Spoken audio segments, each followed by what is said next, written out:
No, sorry, Mom, but my husband doesn't want extra mouths to feed, Jennifer said, closing the door in my face while my house still smoldered 3 blocks away. The insurance adjuster handed me a check for $250,000 exactly 6 months later. And that's when I discovered my daughter's landlord was ready to sell. But I'm getting ahead of myself. Where are you watching from today? Drop your location in the comments below and hit that like and subscribe button. Let me take you back to the night everything changed.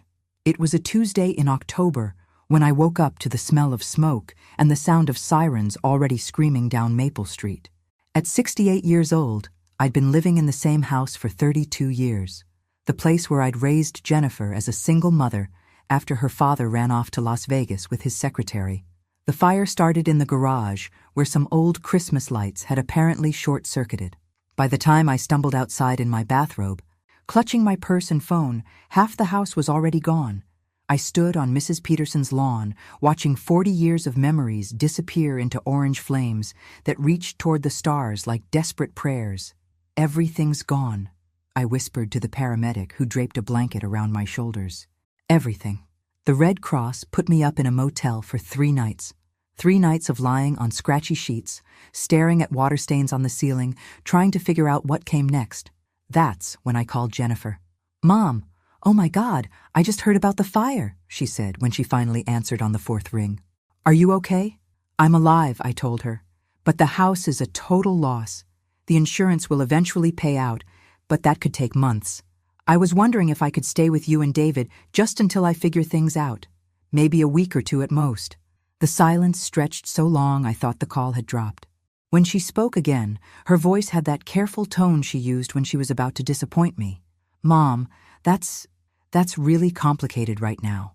David's been under a lot of stress at work, and we've got the kids' schedules, and honestly, our guest room is being used for his home office." I should have seen it coming. Jennifer had always been good at finding reasons why things wouldn't work out, why she couldn't visit for Christmas, why the grandkids couldn't spend the weekend, why family dinners had to be postponed indefinitely. "I understand," I said quietly. "It's fine, sweetheart. I'll figure something out."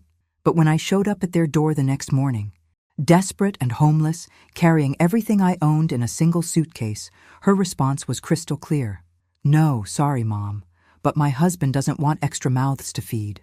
Standing on their front porch in the same clothes I'd worn for 3 days, watching my daughter close the door on me like I was some stranger asking for charity, something cold settled in my chest.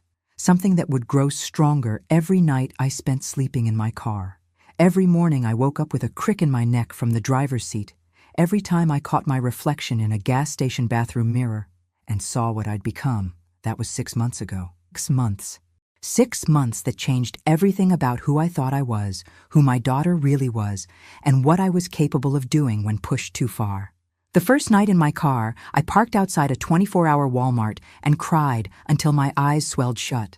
The second night, I moved to a rest stop and told myself it was temporary. By the 4th night, I'd developed a routine that kept me alive, but slowly killed my spirit. I'd wake up at sunrise before security could hassle me, drive to the McDonald's on 5th Street for coffee and their bathroom, then spend my days at the public library where I could charge my phone and pretend I had somewhere to be.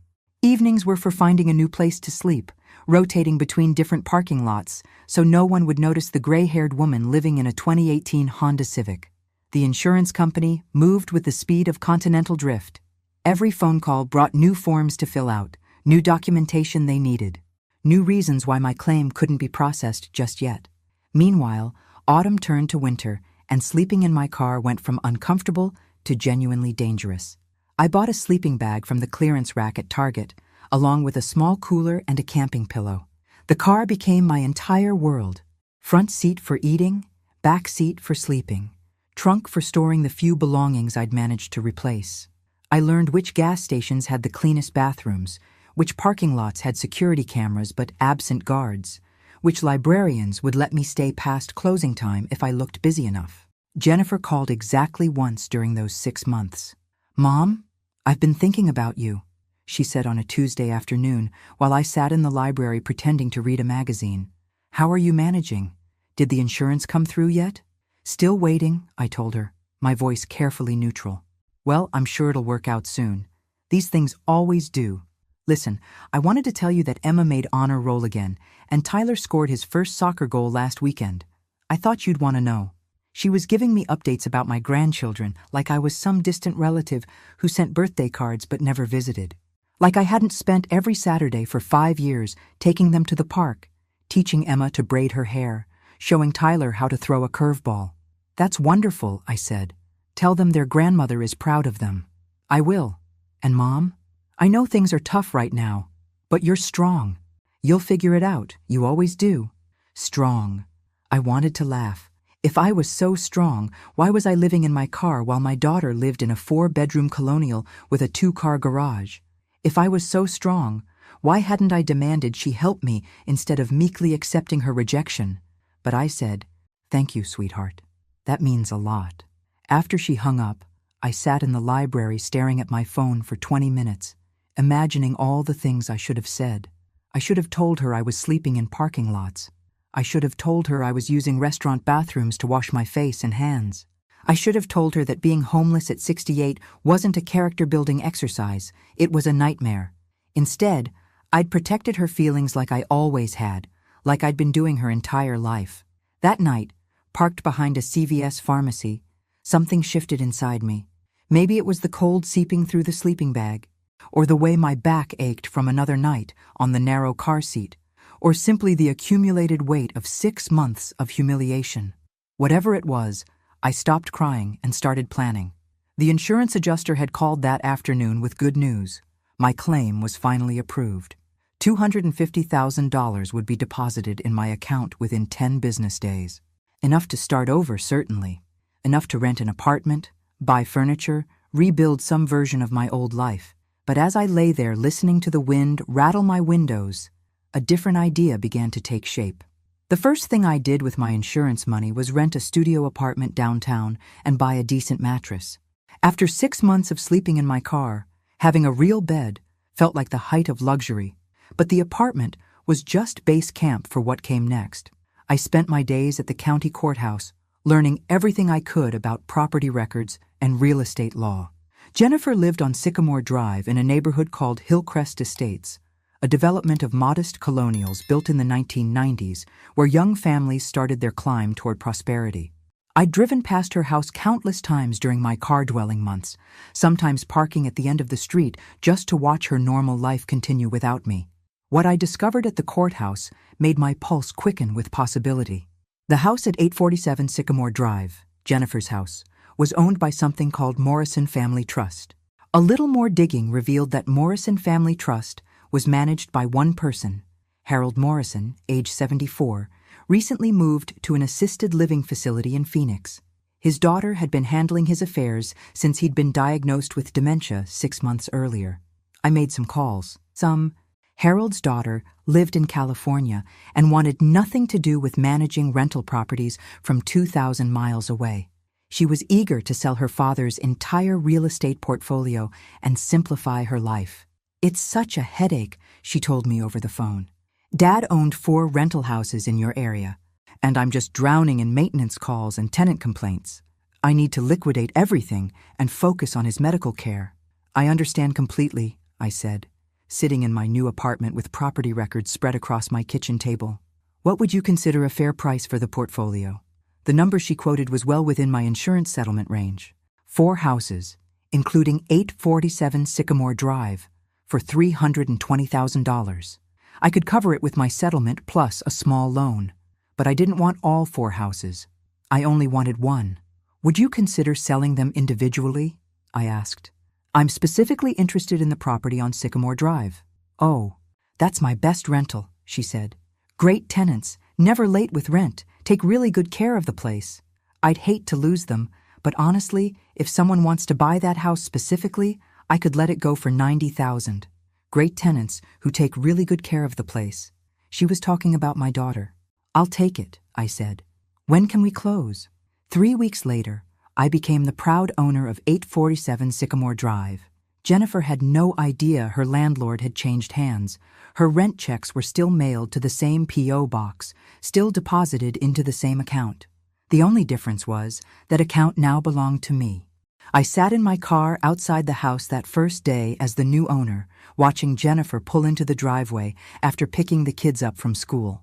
Tyler ran straight to the backyard while Emma helped carry grocery bags. Through the kitchen window, I could see Jennifer starting dinner, moving through the routine of her comfortable life, the life that had no room for her homeless mother. My phone rang. It was Jennifer. "Hi, Mom," she said, sounding distracted. "How are you? Did the insurance finally come through?" I looked at the deed to her house sitting on my passenger seat. "Yes, sweetheart. It finally came through. I'm doing much better now. I'm so glad. I knew you'd figure it out. Listen, I'm making spaghetti and meatballs, Tyler's favorite, so I can't talk long, but I wanted to check in." "That's very thoughtful of you," I said, watching her through the window. "I hope you're all well." "We're good. David got a promotion last month, so things are looking up financially. It's nice to have some breathing room, you know?" Breathing room. While I was sleeping in my car, they were celebrating promotions and financial breathing room in the house I now owned. "I'm happy for you," I said. And strangely, part of me was happy that my daughter felt secure and comfortable, happy that my grandchildren had a stable home. But another part of me, the part that had grown cold and calculating during those 6 months of homelessness, was already planning what came next. The current lease expired in 2 months. Jennifer had been paying $1,200 monthly to Harold Morrison, which I discovered was about $300 below market rate for the neighborhood.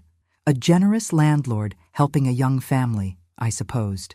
Harold had probably raised their rent gradually over the years, making it affordable for them to stay.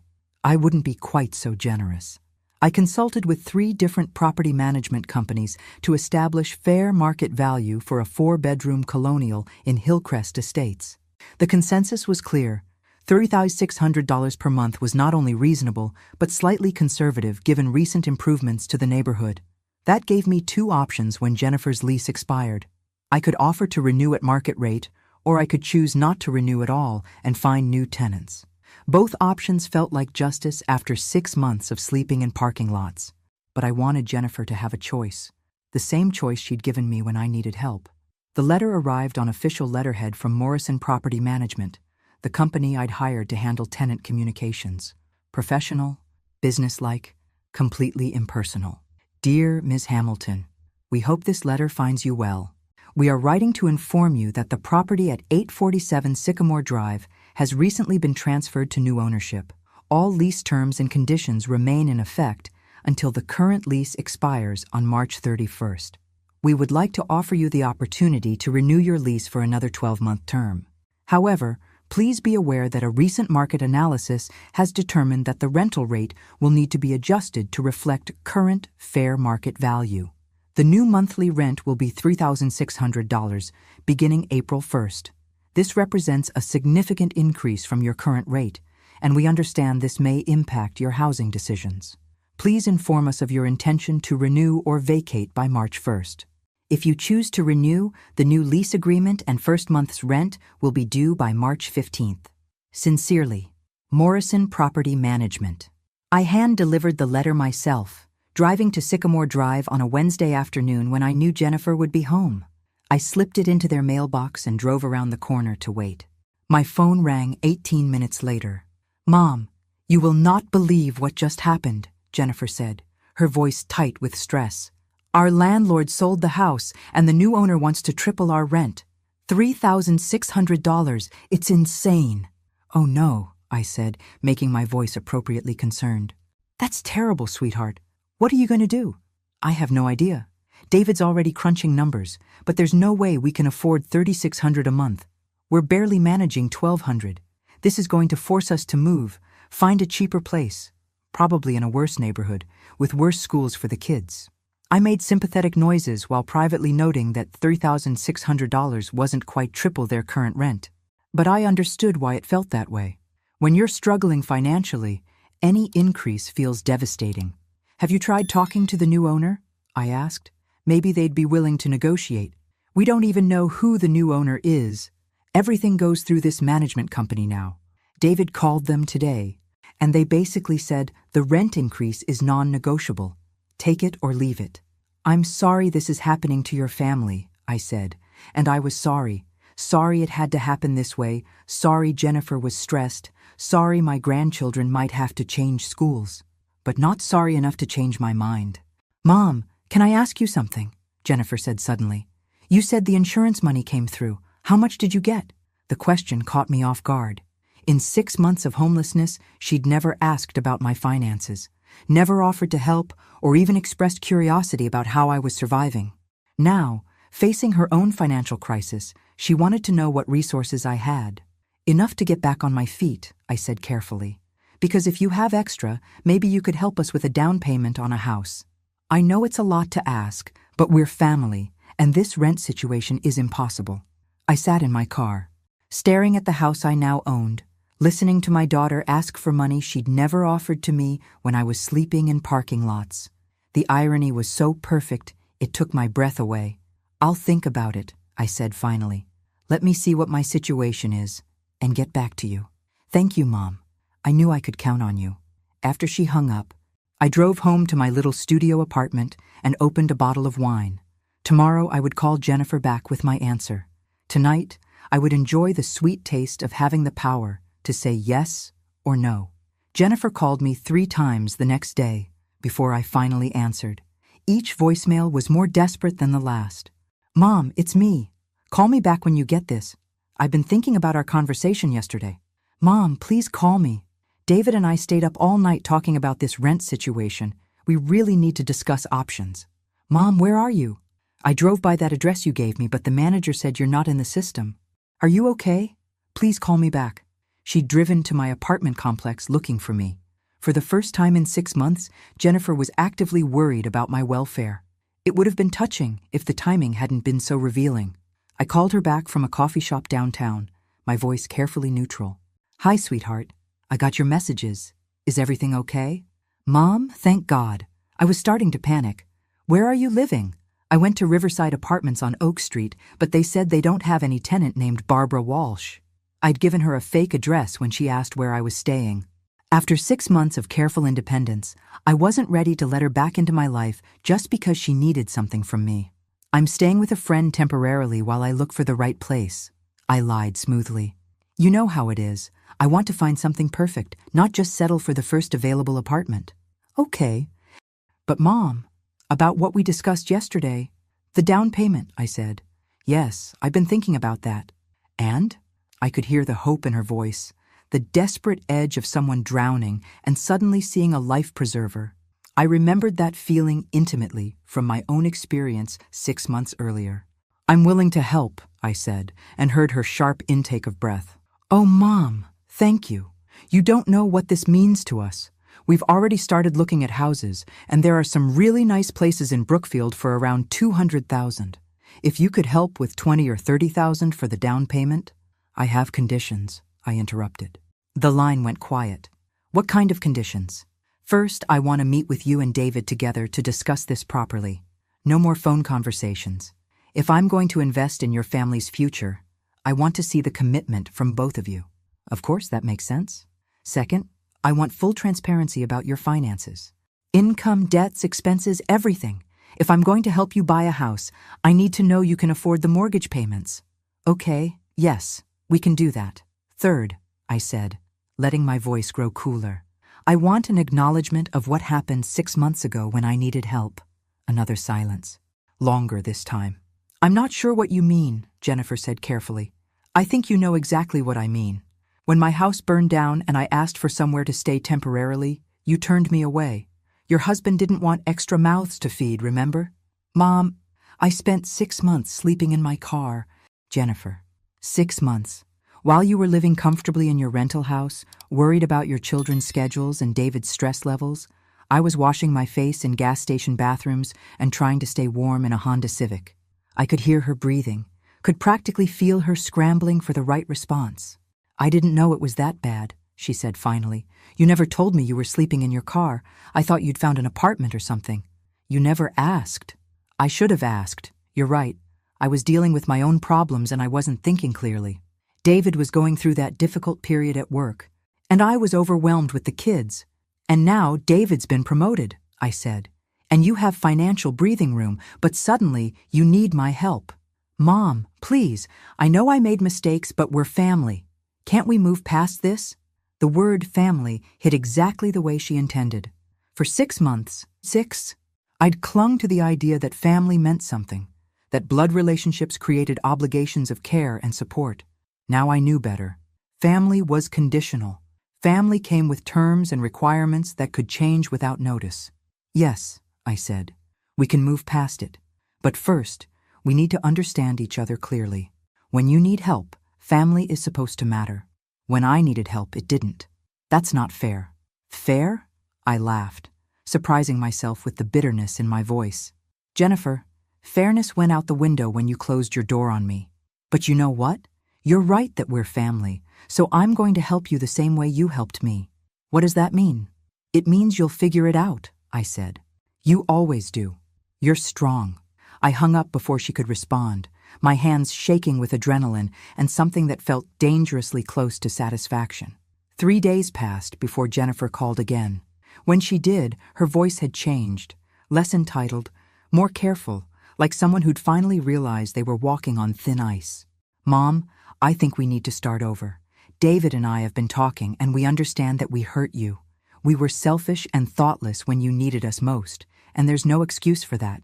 I was sitting in my apartment, looking through property management reports on my rental houses. Yes, houses plural.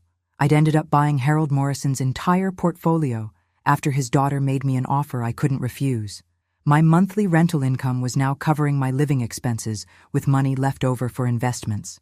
I appreciate you saying that, I told Jennifer. We want to make it right. Would you be willing to have dinner with us tomorrow night? Just the 4 of us. I'll get a babysitter for the kids. We can talk honestly about everything that happened, and maybe we can figure out how to move forward as a family. I almost admired her strategy. Get me in their home, around their dinner table. Make it personal and emotional, rather than keeping it abstract and financial. Let me see their lives up close. Remember my connection to them. Guilt me into helping. It might have worked 6 months ago. I'll come to dinner, I said, but I choose the restaurant. Neutral ground. Okay, yes. Whatever you prefer. I made reservations at Daniela's, an upscale Italian place downtown where dinner for 3 would cost more than Jennifer's daily food budget. I arrived 15 minutes early and requested a quiet corner table where we could talk privately. Jennifer and David arrived exactly on time, both dressed more formally than I'd seen them in years. David had even worn a tie, though he looked uncomfortable tugging at his collar every few minutes. Mom, Jennifer said, standing to hug me. You look wonderful. I love your hair shorter like that. I'd cut my hair and bought new clothes with my insurance money. Subtle changes, but enough to signal that I was no longer the broken woman who'd been sleeping in her car. I looked like someone with options now, someone whose opinion mattered. Thank you, sweetheart. You both look nice. Please sit. The first half hour was pleasantly awkward. Updates on the grandchildren's activities. David's promotion. My carefully vague living situation. We ordered wine and appetizers like a normal family having a normal dinner. I let them settle into the illusion that this would be easy. Mom, David said finally, Jennifer told me about your conversation the other day. I want you to know that I take full responsibility for what happened when your house burned down. The decision not to help you was mine, not Jennifer's. She wanted to have you stay with us, but I was dealing with work stress and I made a selfish choice. I've regretted it every day since. It was a good speech, practiced, sincere sounding, designed to absolve Jennifer while making David look like a man who could admit his mistakes. I wondered how long they'd rehearsed it. I appreciate your honesty, I said. That must have been a difficult admission to make. The truth is, Jennifer continued, we've both learned a lot about ourselves over the past 6 months, about what really matters, about how quickly life can change, and how important it is to take care of the people we love. Yes, I agreed. Life can change very quickly. I certainly learned that. David leaned forward. Barbara, we know we have no right to ask for your help after what we did. But if you're willing to give us a chance to prove we've grown from this experience, we'd be grateful for any assistance you could provide with a down payment. And if I can't help you financially? I asked. What then? They exchanged glances. I could see the calculation in their eyes, how honest to be, how much need to reveal. Then we'll figure something out, Jennifer said. Maybe we can find a cheaper rental, or David can look for a second job. We'll make it work somehow. But we won't let money issues damage our relationship again. That's good to hear, I said. Because I've decided not to help you with a down payment. The silence stretched while they processed what I'd said. David's face went carefully blank. Jennifer's eyes filled with tears. I understand, Jennifer said finally. I deserve that. Do you? I asked. Do you really understand what it means to need help and be turned away by the people who are supposed to care about you? Do you understand what it feels like to have nowhere to go and no one to turn to? No, she whispered. I don't think I do. You will, I said, finishing my wine. Starting April 1st. The confusion on their faces was almost worth 6 months of sleeping in my car. Almost. What happens April 1st? David asked. I signaled the waiter for the check, taking my time to answer. These were the moments I'd been dreaming about during those long nights in parking lots. The moments when I finally held all the cards. Your lease expires March 31st, I said casually. I assume you've made arrangements for housing after that? We're trying to work something out with the new landlord, Jennifer said. The rent increase is impossible, but maybe we can negotiate. No, I said. There will be no negotiation.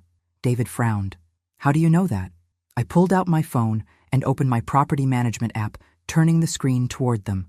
The photo showed 847 Sycamore Drive, with the caption, Property Overview, Owner, Barbara Walsh.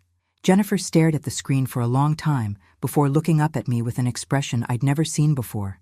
Not anger, not confusion, but something closer to awe. You bought our house. I bought the house you're renting, I corrected. There's a difference. David's face had gone pale.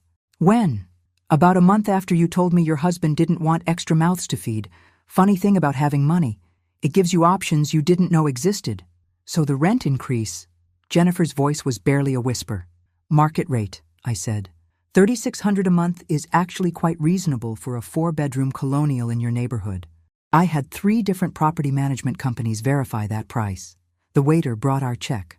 I paid it with cash, leaving a generous tip. I don't understand, David said. If you have enough money to buy rental properties, why didn't you just rent an apartment 6 months ago instead of asking to stay with us? Because I thought family was supposed to matter more than money, I said. I thought wrong. Jennifer was crying now, mascara streaking down her cheeks. Mom, please. I know what we did was terrible, but making us homeless won't fix anything. The kids will have to change schools. We'll lose everything. You won't be homeless, I said. You'll figure something out. Remember? You're strong. You always do. I stood up, gathering my purse and coat. You have until March 31st to decide whether you want to pay market rate or find somewhere else to live. The choice is yours. What if we pay the $3,600? David asked desperately. Would that be enough? Would you forgive us then? I considered the question seriously. Forgiveness isn't something you can rent, David. It's something you earn through actions, not payments. You had 6 months to show me what family meant to you. This is me showing you what it means to me. You can't do this, Jennifer said, standing up suddenly. This is revenge, not justice. You're punishing innocent children for their parents' mistakes. I'm not punishing anyone, I said calmly. I'm a landlord charging market rate for my property. If that feels like punishment to you, perhaps you should consider why. I walked toward the restaurant exit, then turned back. Oh, and Jennifer, if you decide to stay and pay the increased rent, I'll need first month, last month, and security deposit by March 15th. That's standard procedure for all my tenants. I left them sitting at the table, knowing they were doing the math. $2,800 up front to stay in the house, plus $3,600 every month after that. On David's salary, even with his promotion, it would be financially impossible. Driving home to my apartment, I felt something I hadn't experienced in months. Complete control over my own life. For 6 months, I'd been at the mercy of other people's decisions. Insurance companies, motel clerks, restaurant managers who decided whether to let me use their bathrooms. Now I was the one making decisions. Now other people were at my mercy. And I was discovering I didn't have much. The real estate market in our area was brutal for renters, especially families with children and pets looking for something they could afford on short notice. I knew this because I'd been monitoring rental prices for months as part of my property investment strategy. Jennifer and David would find places available immediately. The rundown duplex on the wrong side of town where sirens wailed all night. The overpriced apartments with no yards where Emma and Tyler would spend their time indoors. The week-to-week motels that charged monthly rates higher than their current mortgage. They'd also find plenty of nice places with waiting lists 6 months long, or income requirements they couldn't meet, or landlords who preferred tenants without children. By mid-February, Jennifer was calling me twice a week with updates on their housing search. Each call more desperate than the last. "Mom, we found a 3-bedroom in Brookfield, but they want first month, last month, and 2 months security deposit. That's $8,400 up front, and we just don't have that kind of cash available." "That's unfortunate," I said, not mentioning that I could write them a check for $8,400 without affecting my monthly budget. "There's a place in Riverside that would work, but it's next to a construction site, and Emma's allergic to all the dust and noise." "Children are resilient," I said. "I'm sure she'd adapt." "We looked at a duplex on Grant Street, but it's in such a bad neighborhood. I don't feel safe having the kids walk to school there." "Perhaps you could drive them." Each conversation followed the same pattern. Jennifer describing their impossible situation, me offering practical but useless suggestions, neither of us acknowledging the obvious solution. I had the power to fix their problem with a single phone call to Morrison Property Management. All I had to do was authorize a rent reduction or agree to let them stay at their current rate. I didn't make that call. Instead, I drove past Sycamore Drive every few days, watching their increasingly frantic activity. A for sale sign appeared in their yard, then disappeared 2 days later. Moving boxes appeared on their porch, then went back inside. I saw David loading their cars with belongings one weekend, then unpacking everything again on Sunday night. They were getting desperate, which meant they were getting careless. On February 28th, Jennifer called with a proposition I'd been expecting for weeks.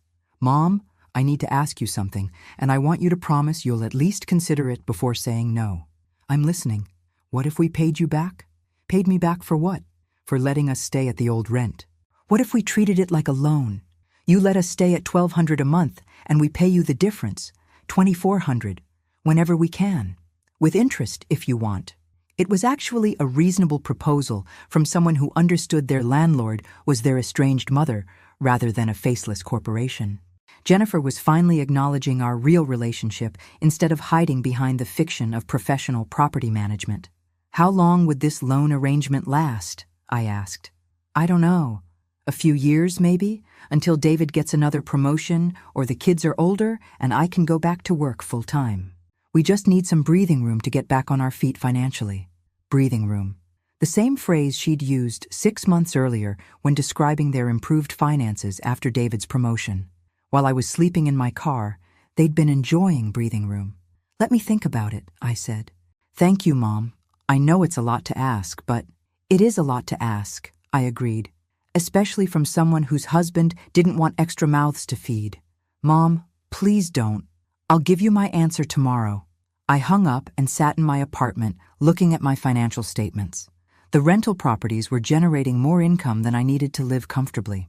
My insurance settlement was growing steadily in conservative investments.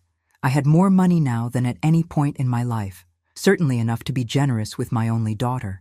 But generosity hadn't been David's first instinct when I needed help. Family loyalty hadn't motivated Jennifer to offer me even temporary shelter. They'd chosen their own comfort and convenience over my welfare, and they'd done it without hesitation. Now they wanted me to choose their welfare over my own sense of justice. That night, I drafted 2 different responses to Jennifer's proposal. One was generous and forgiving, a yes that would repair our relationship and probably make me feel better about myself. The other was honest about my feelings and firm about my boundaries.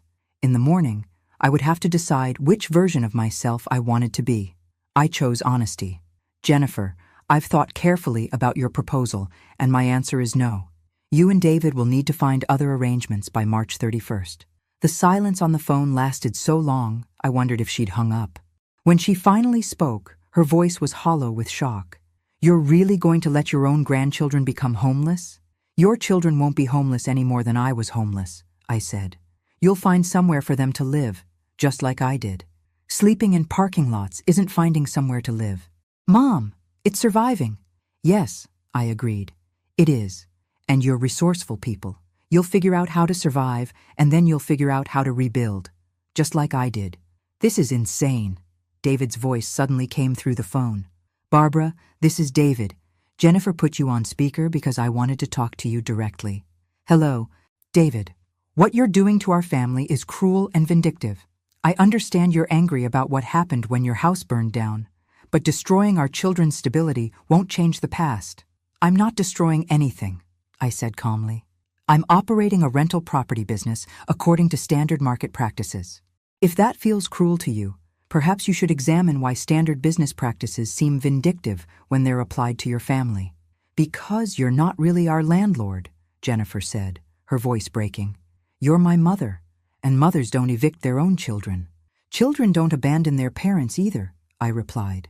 But here we are. So this is permanent? David asked. No matter what we do, no matter how we apologize, you'll never forgive us? The question hit deeper than I expected. Was this permanent? Was I committed to estrangement from my only daughter and grandchildren forever? Or was I simply establishing boundaries that hadn't existed before? Forgiveness and consequences are different things, I said finally. I can forgive you for making selfish choices while still requiring you to face the results of those choices. What results? Jennifer demanded. We said we were sorry. We admitted we were wrong. What more do you want from us? What did I want? For 6 months, I'd focused on having the power to say no to Jennifer the way she'd said no to me. But power without purpose was just cruelty. And I wasn't sure I wanted to be cruel. I want you to understand what it means to need help, I said.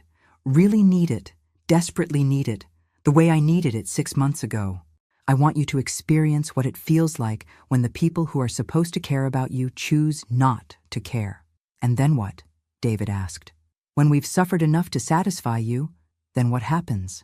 Then maybe we'll have a foundation to build a real relationship on, I said. One based on mutual understanding instead of one-sided obligation.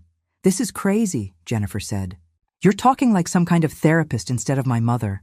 I'm talking like someone who spent 6 months learning hard truths about family loyalty. You can call it crazy if you want, but it won't change your lease expiration date. I could hear them whispering to each other, probably strategizing their next approach. Mom, Jennifer said, her voice suddenly softer. What if we brought the kids to see you? Emma's been asking about her grandmother. She misses you. It was a low blow, using my grandchildren as emotional leverage. It was also effective. I hadn't seen Emma and Tyler since before the fire, and I missed them with an ache that kept me awake some nights. The children are welcome to visit me any time, I said. My relationship with them doesn't depend on where you live. But it does depend on their stability, David said. If we're constantly moving, if they're changing schools every few months because we can't afford stable housing, how do you think that affects them? He had a point. My desire for justice was putting my grandchildren at risk for consequences they didn't deserve. But giving in to emotional blackmail now would establish a pattern I couldn't live with. Those are choices you'll have to make as their parents, I said. Just like the choice you made when you decided David didn't want extra mouths to feed. That was different. No, I interrupted. It wasn't. It was a family decision that affected everyone, made by the people with power in the situation. Just like this is. The call ended with them hanging up on me, probably to have a crisis meeting about their options. I sat in my apartment afterward, feeling simultaneously righteous and terrible, powerful and empty. Tomorrow was March 1st. They had 30 days to figure out their next move, and I had 30 days to decide if this was really the person I wanted to become. On March 15th, Jennifer did something I didn't expect. She showed up at my apartment building with Emma and Tyler, both carrying handmade cards and nervous smiles. Grandma! Emma ran to hug me, while Tyler hung back shyly. Mommy said we could visit you at your new place. I knelt down to Emma's level, my heart breaking at how much she'd grown in 6 months. I've missed you so much, sweetheart. Both of you. Tyler eventually warmed up enough for a hug, and I spent an hour listening to their stories about school and friends and the soccer goals Tyler had scored since I'd last seen him. Jennifer sat quietly in my small living room, letting me reconnect with my grandchildren without interference. When the kids got distracted playing games on Jennifer's phone, she finally spoke. They don't know about the housing situation yet. We didn't want to worry them until we knew for sure what was happening. That's probably wise. David found a job in Portland. His company has an office there, and they're willing to transfer him. It pays about the same, but the cost of living is lower. We could afford a nice place there, good schools for the kids. Portland was 800 miles away, far enough to start over completely, far enough that spontaneous visits with grandchildren would be impossible. When would you leave? I asked. Next week. The company is paying for the move, and David's brother lives there, so we'd have family nearby while we get settled. I watched Tyler showing Emma something on the phone, their heads bent together in concentration. My grandchildren, who'd been a daily presence in my life for years, would become occasional voices on phone calls and faces on video screens. How do you feel about that? I asked Jennifer. Relieved, mostly. Portland feels like a fresh start. No more stress about rent or landlord problems. She paused. And honestly, no more guilt about what we did to you. Running away doesn't eliminate guilt.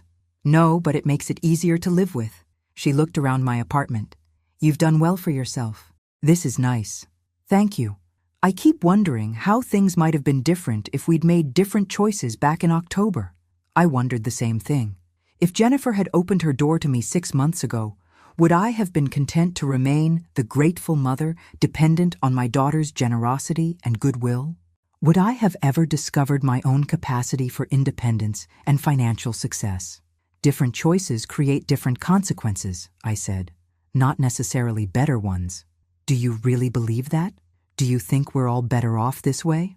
I watched my grandchildren playing together, oblivious to the adult complexities reshaping their world, and tried to give Jennifer an honest answer. I think we're all more honest this way. 6 months ago, I believed family meant unconditional support. You believed it meant occasional obligation when convenient. Now we both know where we actually stand. And where do we stand? We stand wherever we choose to stand, I said. Geography doesn't change that. Jennifer called Emma and Tyler over. Time to go, guys. Say goodbye to Grandma. More hugs, more promises to call and visit, more hearts breaking quietly while maintaining cheerful faces for the children's sake. At the door, Jennifer turned back. Mom, I want you to know that I understand why you did this. I don't like it, and I don't think it was necessary, but I understand it. Good. Understanding is more important than liking. Will you be okay? Living alone, I mean. Will you be happy? I thought about my new life. The rental properties, the financial independence, the quiet apartment that belonged entirely to me, the freedom to make choices based on my own needs rather than other people's expectations. I'll be fine, I said. I always am. After they left, I sat in my apartment looking at the drawings Emma and Tyler had made for me. Stick figures labeled Grandma and Emma and Tyler under a smiling sun and a house with flowers in the garden. The house in the drawing looked nothing like 847 Sycamore Drive. 2 weeks later, I got a text from Jennifer with photos of their new house in Portland, a cheerful blue colonial with a big backyard and a tire swing hanging from an old oak tree. The kids looked happy in the pictures, already making friends with neighborhood children. We're settling in well. Kids love their new school. David's job is going great. Thank you for forcing us to make this move. I think we needed it more than we realized. I stared at that message for a long time. Jennifer was thanking me for evicting her family, crediting me with pushing them toward a better life. It was either remarkable emotional maturity or skillful manipulation designed to make me feel better about my choices. Probably both. I typed and deleted several responses before settling on, I'm glad you're happy. Send more pictures when you can. 6 months after my house burned down, I owned 4 rental properties, had enough money to live comfortably for the rest of my life, and had successfully taught my daughter a lesson about consequences and family loyalty. I'd also lost daily access to my grandchildren and any illusion that family relationships could survive everything. Some victories, I was learning, cost more than defeats. But as I sat in my apartment that belonged entirely to me, in a life I'd built entirely through my own choices, I couldn't bring myself to regret the fire that had started it all. Sometimes the best thing that can happen to you is discovering how strong you are when everything burns down. Thanks for listening. Don't forget to subscribe and feel free to share your story in the comments. Your voice matters.